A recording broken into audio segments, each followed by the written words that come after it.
হ্যাঁ বলো হরবিলাস বিশ্বাস। তুমি এই যে সিএতে অ্যাপ্লিকেশন করেছিলে এই বিষয়ে তোমার অভিজ্ঞতা বর্ণনা করো।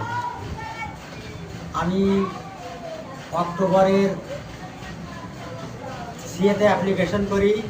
জানুয়ারি মাসের 5 তারিখে আমাকে হিয়ারিংয়ে ডাকে।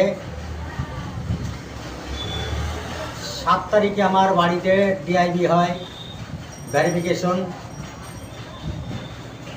এবার আজ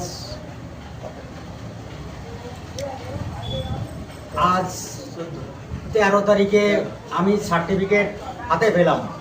এখন তোমার কেমন লাগছে? সার্টিফিকেট হাতে পেয়ে আমার খুবই ভালো লাগছে এবং পার্শ্ববর্তী লোককে আমি বলবো সিএ অতি সত্বর খুব তাড়াতাড়ি করে নিন। এ সিএ নাগরিকত্ব দেওয়ার আইন, এ নাগরিকত্ব কাড়ার আইন না, এটা